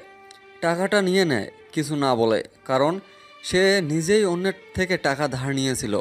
আনহাব ফোন বের করে মুন্নির কাছে ফোন দেয়। মুন্নি, বিকেল 5টার সময় দেখা করো। আগে যেখানে দেখা করতাম সেখানেই দেখা করব। একা আসবা, কাউকে নিয়ে আসার প্রয়োজন নাই। আনহাব বেশি কথা না বলে ফোনটা রেখে দেয়। একবার রুমাইশার গাড়ির দিকে লক্ষ্য করে, চোখের পলকে অনেকটা পথ চলে গিয়েছে। আনহাব একটা দীর্ঘশ্বাস ফেলে। সে কি করবে বুঝতে পারতেছে না। 3 বছরের ভালোবাসা তাকে কি ঠকাবে? আর এদিকে রুমাইশার রাহুলের বোন। রুমাইশাকে ডিভোর্স দিলে মেয়েটা একটা পদবি পাবে, ডিভোর্সি, যা সমাজের জঘন্য কাজ। সবাই ভাবে যারা ডিভোর্সি তারা খারাপ। আনহাব হসপিটালে ফোন দিয়ে সব কিছু কথা বলে, তারপর ঘুমের মেডিসিন নিয়ে ঘুমানোর জন্য বিছানায় যায়। এই সময় মাথা গরম করলে চলবে না, একটু ঘুমানো প্রয়োজন।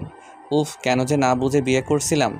আচ্ছা, আমি রোমাইশাকে বুঝিয়ে ডিভোর্স দিব কি, নাকি মুন্নিকে ছেড়ে দিব? আনহাব কেঁদে ওঠে, তার কিছুই ভালো লাগতেছে না। সিদ্ধান্ত নিতে গিয়ে সবসময় ভুল করে সে। হুটহাট সিদ্ধান্ত নিয়ে বসে। মা বাবার সাথে কথা না বললে সে থাকতে পারে না। সব তোমার জন্য, সব তোমার জন্য। তোমাকে বিয়ে না করলে আমি মা বাবার সাথে ভালো থাকতাম। কেন তোমাকে বিয়ে করতে গেলাম? আল্লাহ একটা পথ দেখাও। আনহাব বিছানায় গা এলিয়ে দেয়। কিছুক্ষণের মধ্যে ঘুমিয়ে পড়ে সে। আর এদিকে আনহাব ঘুম থেকে উঠতে পারে না দেখে আজ দেখাও করতে পারে না। রাত 8টার সময় ঘুম ভেঙে যায় তার। ফ্রেশ হয়ে রাহুলের কাছে যায়। শ্বশুরবাড়ি থেকে একটু ঘুরে আসি। আনাফ নিশ্চয়ই মা বাবার জন্য কষ্ট পাচ্ছে, সম্পর্ক এইভাবে শেষ হবে বুঝে উঠতে পারি নাই হয়তো। আচ্ছা, আমাদের তো টাকা পয়সার অভাব নাই, বুঝিয়ে বললে কি আহনাফের মা বাবা আমাকে মেনে নিবে না? সন্ধ্যা 7টার সময় আনহাবদের বাসার সামনে এসে গাড়ি থামায়। এখান থেকে তাদের বাসায় যেতে 30 মিনিটের মতো লাগবে। ড্রাইভারকে টাকা দিয়ে আনহাবদের বাসার গেট নক করে। 2তলা বাড়ি তাদের। সেখানে রুমাইশাদের বাসাও 2তলায়।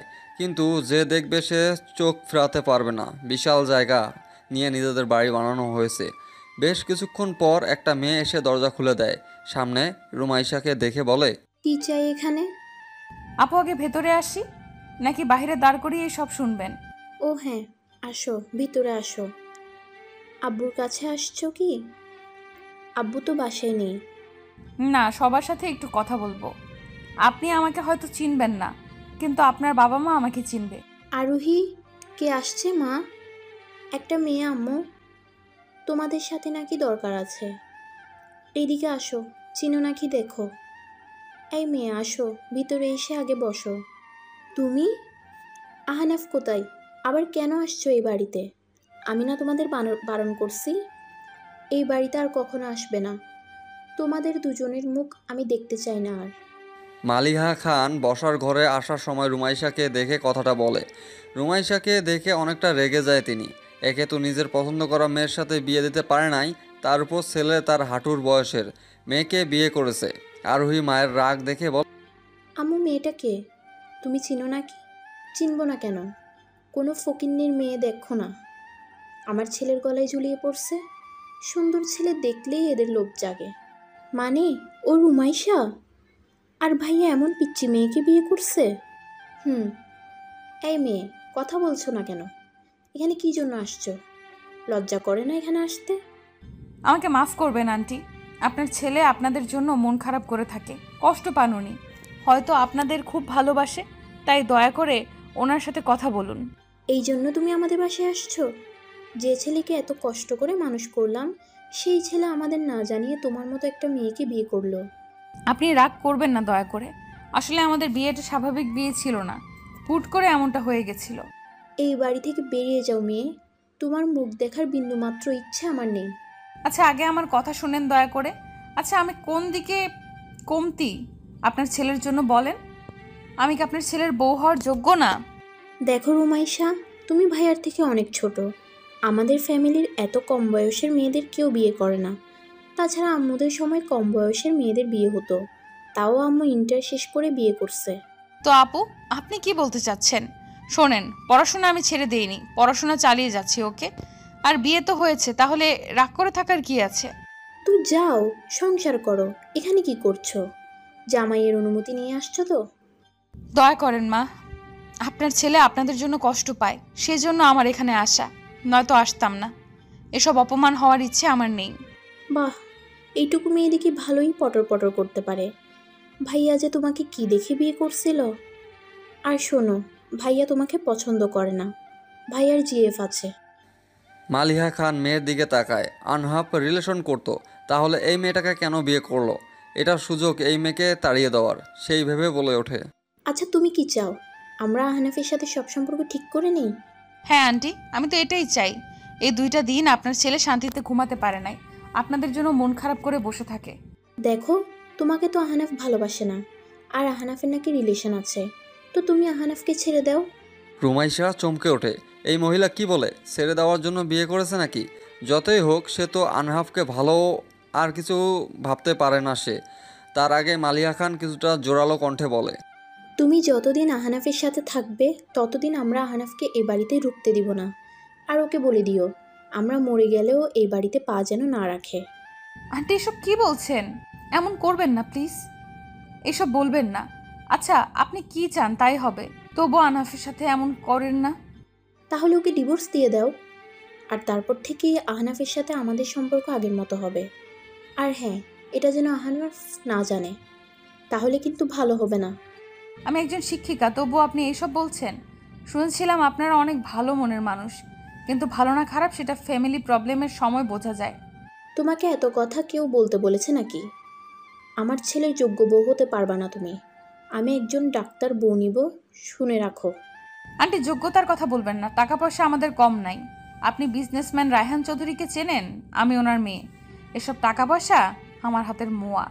হঠাৎ রুমাইশার গালে একটা চর বসিয়ে দেয় মালিহা খান। রাগে ওনার চোখ লাল হয়ে আসে। রায়হান চৌধুরী এই নামটা সে সহ্য করতে পারে না। আর নামের আসল মালিকের মেয়ে রুমাইশা, তাকে কিভাবে সহ্য করবে? মালিহা খান রুমাইশাকে বাড়ির দরজা টেনে আনে, তারপর ধাক্কা দিয়ে বের করে দেয়। আর দরজা লাগিয়ে দেওয়ার আগে বলে, তোমার বড়লোক বাবাকে বলো মালিহা নামের কাউকে চিনে নাকি, তাহলে বুঝবে তুমি আমার বাড়ির বউ হতে পারবে নাকি। ভুলেও এই বাড়িতে পা রাখার চেষ্টা করবা না। আমার ছেলে যদি তোমার জন্য মরেও যায়, তবুও তোমাকে আমি এই বাড়ি উঠাবো না। রুমাইশা থতমত খেয়ে যায়। হুট করে এমন ব্যবহার করবে সে আশা করেনি। তবে এটুকু বুঝতে পারে তার বাবাই আর এই মালিহা খানের একটা সম্পর্ক আছে। রুমাইশা ঘড়ির দিকে তাকিয়ে দেখে সময় এখন রাত 8:30। সেই কখন থেকেও বাহিরে আছে, বাসায় যেতে ইচ্ছা করতেছে না। এই মেয়ে, এখানে এখনো বসে আছো কেন? আমি বললাম না এই বাড়ির আশেপাশে তোমাকে দেখতে চাই না। মালিহা বাড়ির বাইরে একটু বের হয়েছিল, তখন দেখে রুমাইশা একটা গাছের নিচে বসে আছে। রুমাইশা বসা থেকে উঠে দাঁড়ায়। না, এমনি বাসে যেতে ইচ্ছে করছে না, সেজন্য। কি ব্যাপার, বউ বানিয়ে নেওয়ার জন্য আসলেন নাকি? রুমাইশা, শোনো মেয়ে, তোমাকে আমি কখনো এই বাড়ির বউ বানাতে পারবো না। তুমি আমার সত্ত্বে রাজি হও, আমি এখনই আমার ছেলের সাথে যোগাযোগ করব। আর আপনার ছেলে যদি আমাকে চায়? তাহলে আমার অসুবিধা নাই, কিন্তু এই বাড়ির মুখ তোমরা চোখে দেখবা না। তবে সত্যি কথা বলি, যদি আহনাফ তোমার সাথে সংসার করে তাহলে নিজেকে শেষ করে দিব। দায়ী থাকবে তুমি আর তোমার বাবা। রুমাইশা অবাক হয়ে যায়, এখানে ওর বাবাকে টানছে কেন? রুমাইশা অনেক কিছু বুঝে ধীর কণ্ঠে বলে, আপনি আপনার ছেলেকে মেনে নেন, আগের মতো কথা বলেন।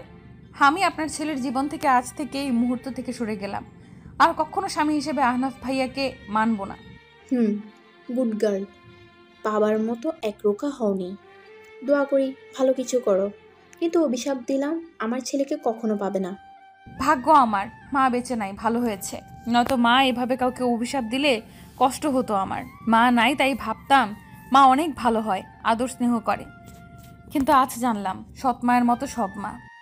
রুমাইশার কথাটা বলে কেঁদে দেয়। একজন মা এইভাবে অভিশাপ দেয় সেটা তার জানা ছিল না। তার জন্মের সময় মা মারা গেছে, আর মায়ের বান্ধবীকে বাবা হিসাবে গ্রহণ করেছে।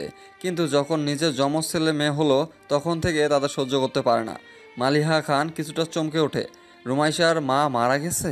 তোমার মা বেঁচে নেই? এসব আপনার না জানলেও চলবে।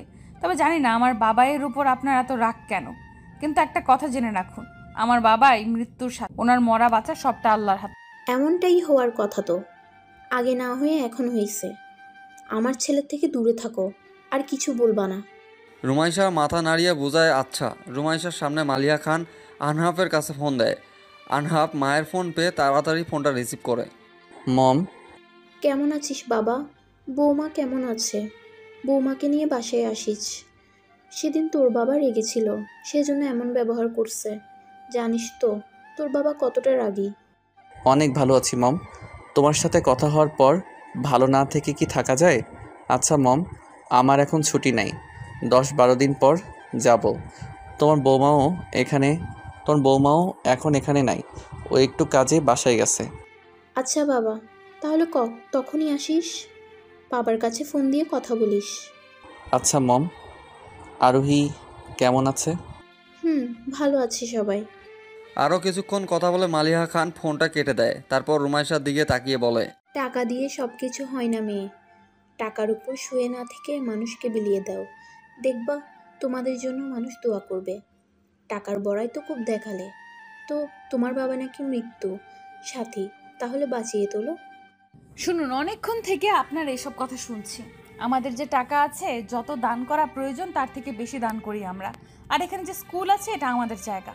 মানুষকে জানিয়ে দান করাকে দান বলে না, ওইটা মানুষ দেখানো বলে। রাগ লাগে।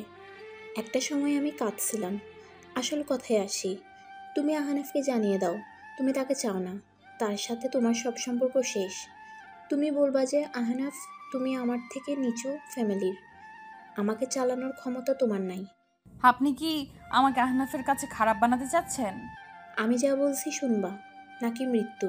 রুমাইশা বুঝে নেয় মালিয়াটা তার উপর ক্ষিপ্ত।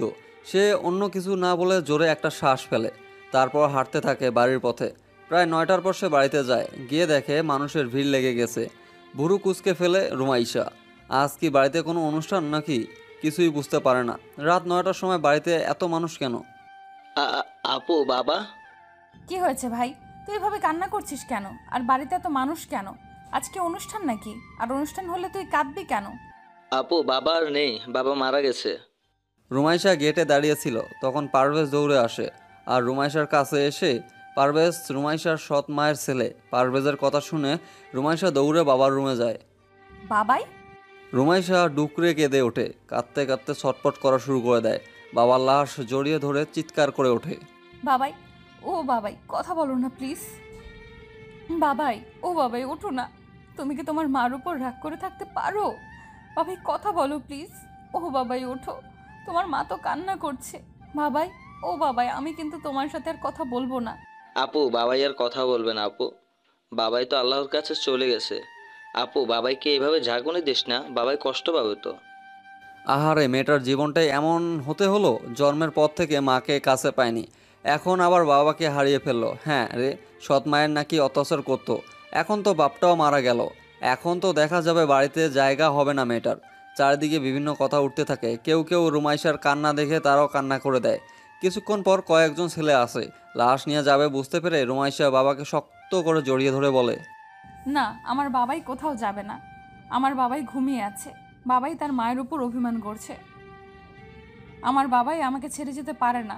ও বাবাই, কথা বলছো না কেন? বাবাই, দেখো না, তোমার এই বদমাইশ লোকগুলো নিতে আসছে তোমাকে। আপু, পারভেজ চিৎকার দিয়ে ওঠে। রুমাইশা বেড থেকে পড়ে যায়। কয়েকজন মহিলা এগিয়ে আসে। রুমাইশাকে একটা বিছানায় শুইয়ে দেয়। মেয়েটার সেন্সলেস হয়ে পড়েছে। রুমাইশার বাবা মারা গেছে সেই দুপুরে, অথচ রাহুল বা রুমাইশা কাউকে এই খবর দেওয়া হয়নি। হইল চেয়ারের উনি চলাফেরা করতো। প্রায় বছর দুয়েক আগে অ্যাক্সিডেন্ট করে পঙ্গু হয়ে বিছানায় পড়েছিলেন। হাঁটাচলা করতে পারতেন না তিনি, কিন্তু কথা বলা, নিজে খাওয়া সব করতেই পারতেন। বাবাই, আমি বাবাইয়ের কাছে যাব। বাবাই, তুমি আমাকে সাথে নিয়ে নাও।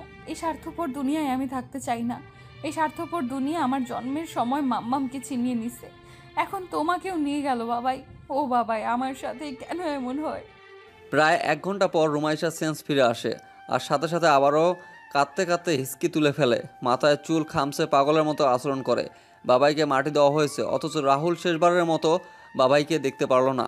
রুমাইশা নিজেও ফোন করে জানাতে পারলো না যে সেখানে রুমাইশার বাবাকে কবর দেওয়া হয়েছে। সেখানে গিয়ে মাটি আছড়ে থাকে আর কাঁদতে কাঁদতে বলে, বাবাই, তুমি তো আমাকে প্রমিস করেছিলে আমাকে ছেড়ে কখনো যাবে না, তাহলে আজ কেন তোমার কথা রাখতে পারলে না বাবাই? তোমরা আমাকে কেউ ভালোবাসো না বাবাই, কেউ না। আরও 1 ঘন্টা সময় কেটে যায়। কেউ রুমাইশাকে কবরস্থান থেকে সরাতে পারে না।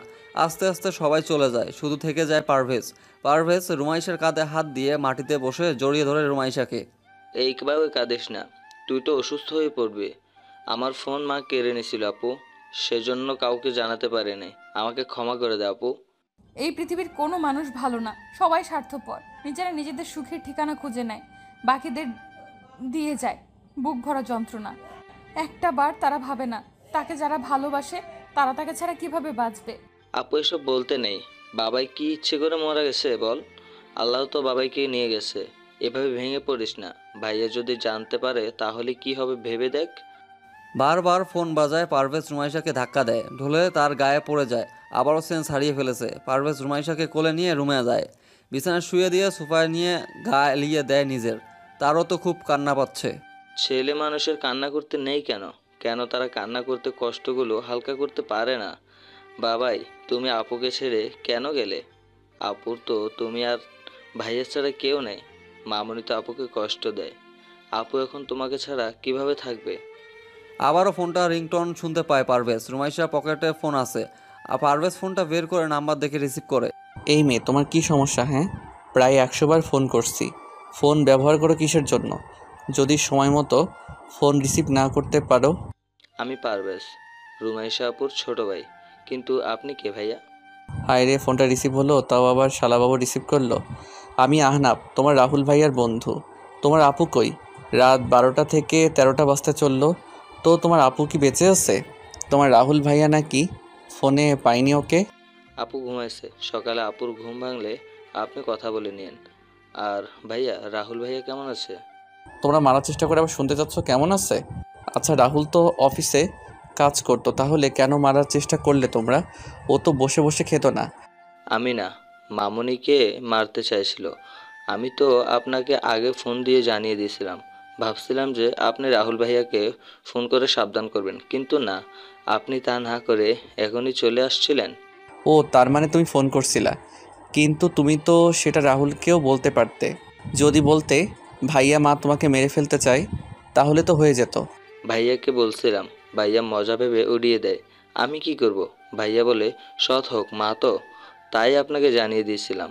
রুমাইশা আপু মরার মতো ঘুমিয়েছিল, তাই আপুকে বলতে পারে নাই। তাছাড়া মেয়েদের রুমে অনুমতি ছাড়া প্রবেশ করা নিষেধ আমাদের। বাহ, ভালো। সেসব বাদ দাও।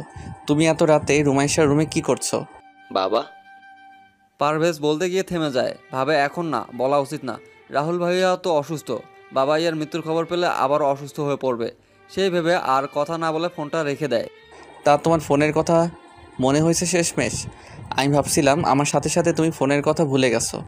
সকাল 9টার সময় রুমাইশার ঘুম ভেঙে যায়। রাতে পারভেজের ঘুমে একটা ইঞ্জেকশন দিয়ে রাখছিল।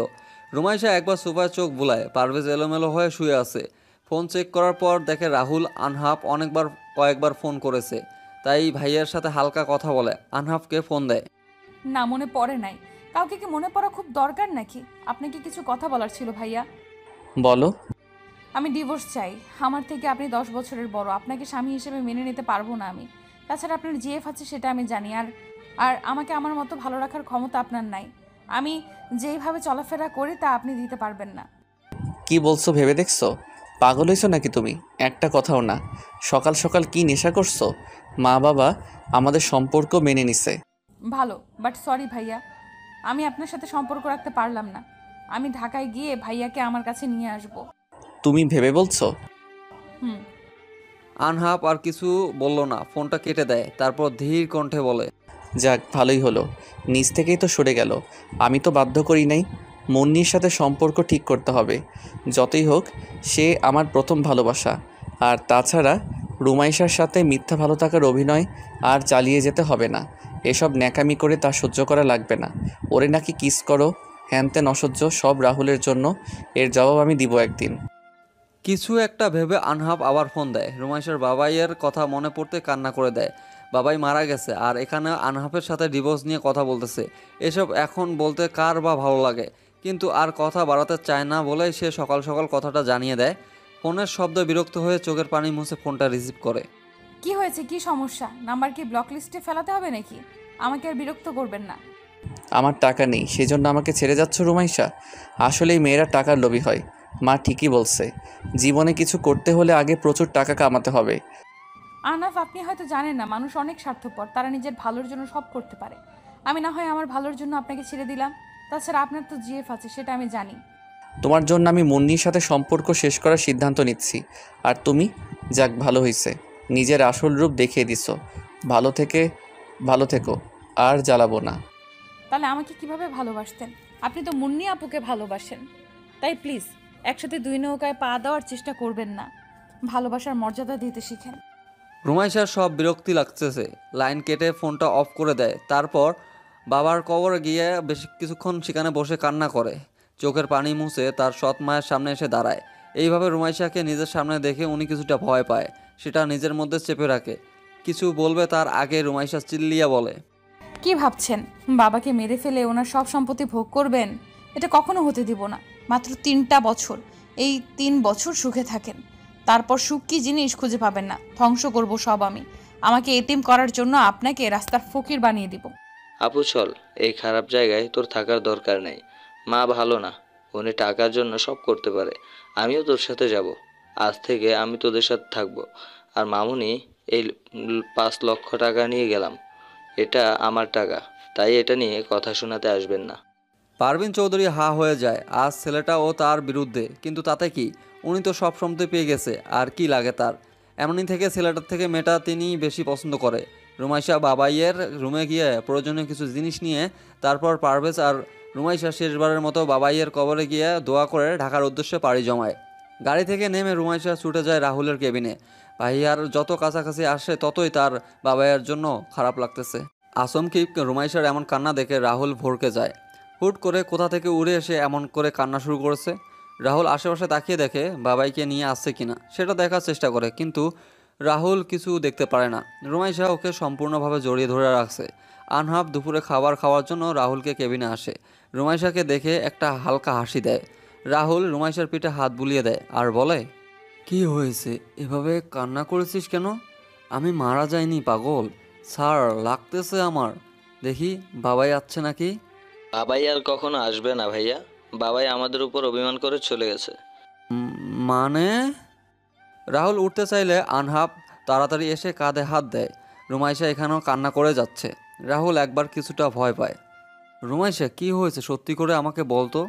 পারভেজ এখানে কি করছে? পারভেজ তুই এখানে কেন? রুমাইশা বিরক্ত লাগতেছে স্যার আমাকে। বাবাই আর বেঁচে নেই ভাইয়া, কাল বাবা মারা গেছে। আর মামুনি তোমাদের কাউকে জানায়নি। আপু হয়তো না গেলে কিছু জানতেও পারতো না। হোয়াট? আমিও বাবার কাছে যাব ভাইয়া। কেউ ভালো না, সবাই আমাকে ছেড়ে চলে যায়। আমাকে সবাই একা করে চলে যায় কেন? আমি কি খুব খারাপ ভাইয়া? রাহুল নিস্তব্ধ হয়ে যায়। বাবাই আর বেঁচে নেই। এলাকার কেউ তাকে এই খবরটা দিল না। ওরা কি এতটা পর হয়ে গিয়েছে? রাহুল বিছানায় পাগলের মতো করে ছটপট করে ওঠার চেষ্টা করে। আনহাব রুমাইশাকে রাহুলের কাছ থেকে সরিয়ে নেয়। রাহুল শান্ত হ, তুই এমন করলে রুমাইশার কি হবে বল?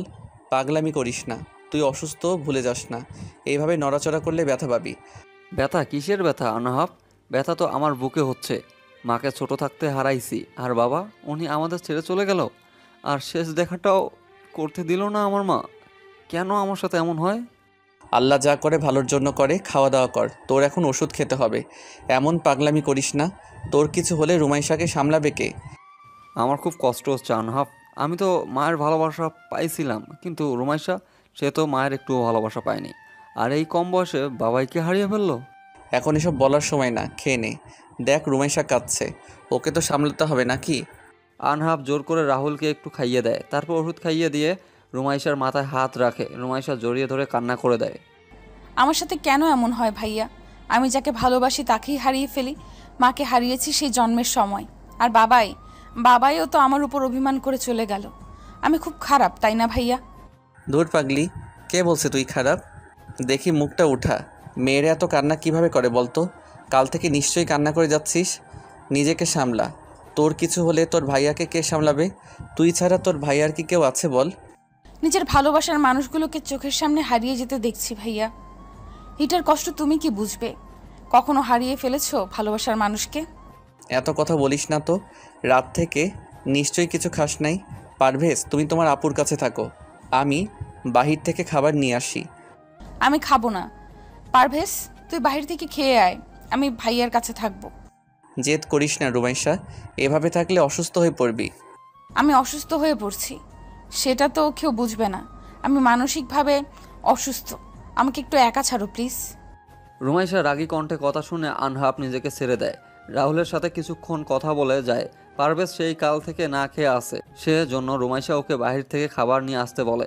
রাহুল চোখ বদ্ধ করে ওয়াশরুমে রুমাইশাকে ডাকে। বলো।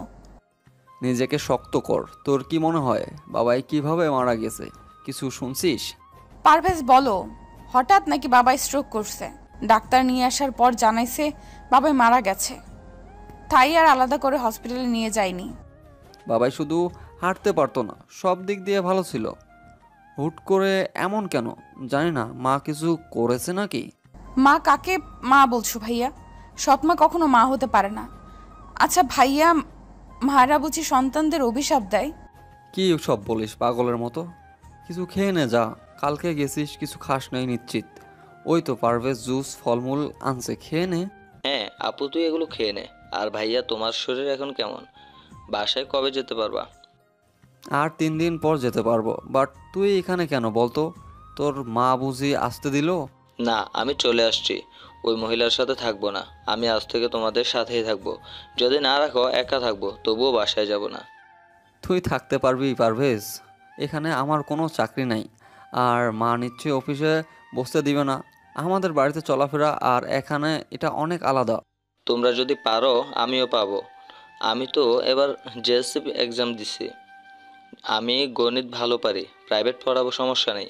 আর তুমি রায়হান চৌধুরীর ছেলে জানার পর নিশ্চয় অনেক কোম্পানির মালিক জব দিবে।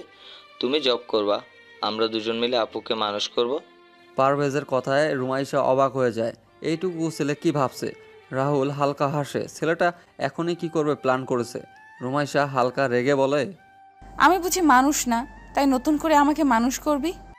ভাইয়া, আপুকে কি মানুষ মনে হয়? কিসের মতো লাগছে বলতো? বাদরের মতো? না না, হাতিও না। আমার আপু হচ্ছে পরী। পারভেজ রুমাইশার মুখে ফল তুলে দিয়ে কথাটা বলে। রাহুল ফিক করে হেসে দেয়। কখন হাসাতে হয় ছেলেটা ভালো করেই জানে। রাহুল রুমাইশার দিকে তাকিয়ে বলে, এক কাজ কর, তোরা চট্টগ্রাম চলে যা, গিয়ে একটা বাসা খুঁজে সুন্দর করে সাজিয়ে নে, তারপর এখানে চলে আসিস। পারভেজ আর আমি চট্টগ্রামে থাকবো, তুই এক্সামের আগে চলে যাস। কেন ভাইয়া, আপু আমাদের সাথে থাকবে না নাকি? আরে না রে গাধা, তোর আপু তো বিবাহিত, সেজন্য জামাইয়ের সাথে থাকবে। সেদিন বিয়ে হলো, তুই ভুলে গেছিস? ও হ্যাঁ। আনহাব তখন রুমে আসে। রাহুলের কথা শুনে একটা সুযোগ পায়, আর সেই সুযোগ কাজে লাগিয়ে বলে, না রাহুল, তোর বোন তোদের সাথে থাকবে। আমার সাথে সব সম্পর্ক শেষ করছে ও। আমি তো তোদের মতো ধরি না, তোদের মতো করে চলাতে পারবো না। আনহাব গায়ের অ্যাপ্রনটা খুলে হাতে নেয়, মুখ থেকে মাস্ক খুলে রাহুলের পাশে এসে কথাটা বলে। রাহুল অবাক হয়ে রুমাইশার দিকে তাকিয়ে দেখে। রুমাইশা আনহাবকে কি বলছে এসব? পাগল হয়েছিস নাকি? সম্পর্ক তুই ছেলে খেলা মনে করিস নাকি? চুপচাপ ওর সাথে থাকবি, আর কিছু যেন আমার না বলতে হয়। আমি এটা নিয়ে আর একটা কথাও বলতে চাই না। আমি তোর জন্য আনহাবকে। রাহুল বলতে গিয়ে থেমে যায়। এখন এসব বিষয়ে না বলা ভালো। রুমাইশা মুখটা খুব ইনোসেন্ট বানিয়ে দিল। আমি যদি তোমাদের বোঝা হই তাহলে চলে যাচ্ছি, কিন্তু আমি আহনাফ ভাইয়ার সাথে থাকতে পারবো না, ব্যাস। রাহুল বাদ দে, আমিও এই সম্পর্ক রাখতে চাই না। আমার জিয়া বাচ্চা জানিস তো, 3 বছরের রিলেশন। তোর জন্য আমি রুমাইশাকে বউ হিসেবে মানতে চাইছিলাম, কিন্তু ও যখন নিজের সম্পর্ক রাখতে চাচ্ছে না, তখন জোর না করাই ভালো। আর 2 বছর পর মুন্নির ডাক্তার পড়া কমপ্লিট হবে, তখন আমরা বিয়ে করব। রুমাইশা এখনও ছোট, ওকে ওর মতো থাকতে দেওয়া উচিত আমাদের। তোরা যা ভালো বুঝিস তাই কর, বাট আমার কাছে তো না আছে টাকা, না মানে কিছুই নেই। এই কয়েকদিনে কিভাবে চলবো? ভাইয়া, আমি থাকতে কোনো চিন্তা করতে হবে না। আমি বাসা থেকে আসার সময় 5 লক্ষ টাকা নিয়ে আসছি, এটা দিয়ে 5 মাস চালিয়ে নেব। ওরে গাধা, এটা তোর বাপের রাজপ্রাসাদ পাসনি। এই 5 লক্ষ টাকা দিয়ে 5 বছর চালাতে হবে আমাদের। তোদের দুজনের পড়াশোনা সব চালিয়ে যেতে হবে। আচ্ছা, সেটা পরে দেখা যাবে। বাবাই না আসুক, তাও আমি আপুকে রানীর মতো রাখবো, দেখে নিও। রুমাইশা ঠোঁট উল্টিয়ে বলে, রাহুল কিছু বলে না, পাশে শুয়ে থাকতে বলে। বাবাইয়ের জন্য মন খারাপ হচ্ছে, সেজন্য এমন করতেছে মেয়েটা, আর এটা তো স্বাভাবিক। আনহাব ঢাকায় নিজের কাজে ব্যস্ত এখন। রাহুল চট্টগ্রাম চলে গেছে 3 দিন আগে। পারভেজ এই 3 দিনে বাসায় যা যা লাগে সব কিনে নেয়। বাসা ভাড়া মাসে 12,000 করে, 3টা রুম, 2টা বাথরুম, একটা কিচেন রুম। বাথরুম যে রুমে আছে সেটা রাহুলকে দেওয়া হয়েছে, বাকি 2টা থেকে কর্নার যে রুম সেটা রুমাইশা নেয়, মাঝখানে রুমটা পারভেজে থাকে। এসব করতে প্রায় 2 লাখ টাকা শেষ। পারভেজের একটা কথা, বাসায় যেভাবে থাকতাম এখানেও সেভাবে থাকবো, সবাইকে দেখিয়ে দিব আমি আপুকে কষ্টে রাখি নাই। টিভি, ফ্রিজ, খাট যা লাগে সব কিনবো। পারভেজ কি করছিস, এইদিকে আয় তো, আমি ওয়াশরুমে যাব। আর রুমাইশা কই? ভাইয়ের ডাকে পারভেজ রান্নাঘর থেকে বের হয়। হসপিটালে যে 4 দিন ছিল সেই 4 দিন ইউটিউব যত রান্না আছে সব দেখছে, কিভাবে রান্না করতে হয় শিখে নিছে। পারভেজ কিচেনের রুম থেকে বের হয়ে রাহুলের কাছে যায়। রাহুল ওয়াশরুম থেকে এসে বিছানায় বসলে পারভেজ বলে, আপু কোচিংয়ে গেছে ভাইয়া, তুমি দেখি ভুলে গেছো। আচ্ছা ভাইয়া, তুমি বিয়ে করে একটা আমাদের জন্য ভাবি আনতে পারো তো নাকি? তাহলে তো এই কষ্ট করে আমাদের রান্না করতে হয় না। এই বেকার ছেলেকে বিয়ে করবে? শোন, বিপদে সবাই কেউ পাশে থাকে না, বুঝলি? আমি ভালো হই, জব পেলে কাজের জন্য কাউকে রেখে দেবো, সমস্যা নেই। আমি আপুর থেকে শুনেছি তোমার নাকি জিএফ আছে, তো ভাবিকে ডাকো, ভাবির সাথে আপু কথা বলবে। ভাবি শুধু রান্না করবে আর তোমার সেবা করবে, আমি সব জোগাড় করে দেবো, কেমন? জানি না ঋতু এই অবস্থায় বিয়ে করবে কিনা, তখন একটা আলাদা বিষয় ছিল। আমার কাছে টাকা ছিল, এখন কিছু নেই। আচ্ছা, বিয়ের কথা তোর মাথায় কে ঢুকিয়ে দিল? আরে কে আবার? স্বপ্নে দেখলাম আমি ছোট বাবা হচ্ছি। তুমি বিয়ে না করলে সেটা কিভাবে সম্ভব হবে? এই পিচ্ছি, পাকা পাকা কথা বলিস কেন? যা এখান থেকে। আর রুমাইশা হয়তো কোচিং শেষ করে গিয়ে আয়। আচ্ছা তুই কি বলতো, তুই বাসায় গিয়ে বাইক চুরি করে আনছিস? পারভেজ হেসে দেয়। এখানে আসার পর নিজের বাসায় গিয়ে রাহুলের বাইক চুরি করে আনছে। তার মা তো আর এমনি এমনি বাইক নিতে আসতে দিত না। পারভেজ ফিক করে হেসে দেয়, তারপর বলে, আমি তো আর কার চালাতে পারি না, না হলে কার চুরি করে আনতাম। নিজ বাসা থেকে চুরি করার মজাই আলাদা। আমার রান্না শেষ, আপুকে নিয়ে আসি, তুমি বরং ঋতু ভাবিকে বাসায় ডেকে নেও। আচ্ছা তাড়াতাড়ি আসিস, 9টা বাজে, ক্ষুধা লাগছে আমার। 1 মাস কেটে গেল চোখের পলকেই। রাহুল এখন সুস্থ, হাঁটাচলা করতে পারতেছে, কিন্তু এখনও জবের জন্য বের হয়নি। বিয়ের কথা ঋতুকে জানিয়েছে। ঋতু বলছে সুস্থ হয়ে বাসায় প্রস্তাব নিয়ে যেতে। তাই আজ সে, পারভেজ, আনহাব, রুমাইশার সাথে মুন্নিও থাকবে, 5জন মিলে ঋতুর বাসায় যাবে বলে ঠিক করে নেয়। রুমাইশা রেডি হয়ে রুম থেকে বের হচ্ছিল, তখন সামনে আনহাবকে দেখে চমকে ওঠে। তার পাশে মুন্নিকে দেখে মাথা নিচু করে নেয়।